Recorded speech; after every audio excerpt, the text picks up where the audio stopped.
Hello बच्चों, आइए इस प्रश्न को देखते हैं।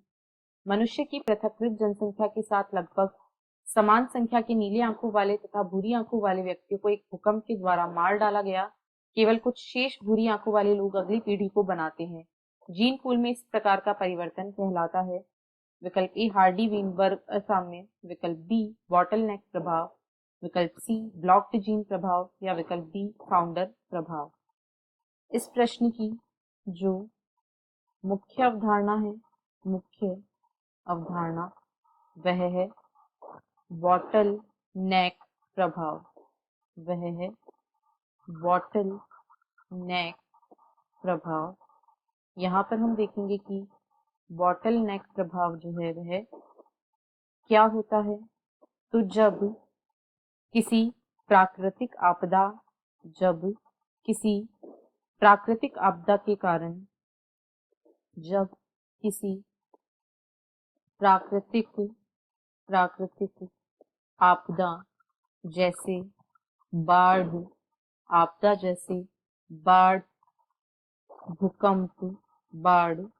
भूकंप, आग आदि की वजह से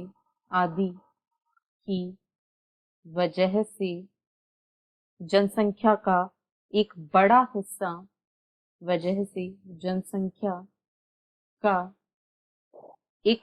हिस्सा नष्ट हो जाता है। एक बड़ा हिस्सा नष्ट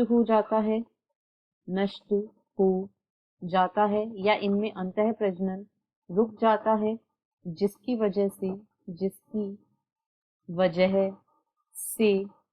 केवल जनसंख्या का बचा हुआ भाग, केवल जनसंख्या का बचा हुआ छोटा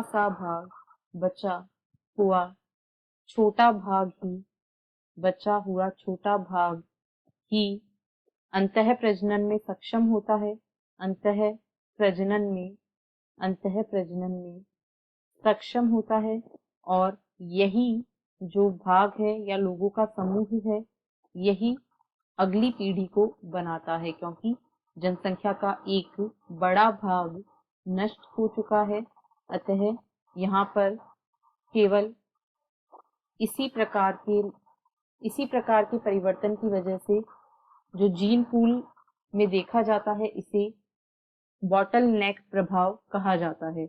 इसमें जनसंख्या का एक बड़ा भाग नष्ट हो जाता है, जिसकी वजह से जो केवल बचा हुआ छोटा सा भाग होता है वही अंतः प्रजनन में सक्षम होता है और इस पीढ़ी को आगे बढ़ाता है। इस प्रकार के परिवर्तन को बॉटल नेक प्रभाव कहा जाता है।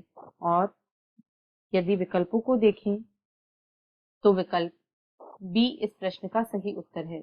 यहाँ पर जो उदाहरण दिया गया है वह हार्डी वीनबर्ग असाम्य का नहीं है। हार्डी वीनबर्ग असाम्य अथवा साम्य जो है वह अलील आवृत्तियों तथा जीनोटाइप आवृत्तियों से संबंधित है। यह जीन प्रवाह रुकने या फाउंडर प्रभाव से भी संबंधित नहीं है। फाउंडर प्रभाव में जनसंख्या का एक छोटा हिस्सा अलग होता है और उसमें अंतः प्रजनन होता है और नई प्रजाति स्थापित होती है। यहाँ पर प्राकृतिक आपदा की वजह से ऐसा नहीं होता है। आशा है आपको प्रश्न समझ आया होगा। धन्यवाद।